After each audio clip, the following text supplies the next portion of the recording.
जेकरा तबाह भइल जिंदगी, जिए मरे से बेपरवाह भइल जिंदगी।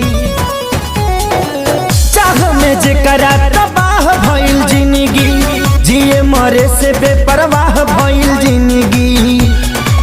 जेकरा खातिर सब कुछ कइनी, ओकर नजर में बाबुर भइनी। दिल के गिरल दीवार हमर ढाह के, हो गिरल ढाह के। दवा दिल के बनावे के पड़ी, रामदेव बाबा से कह के।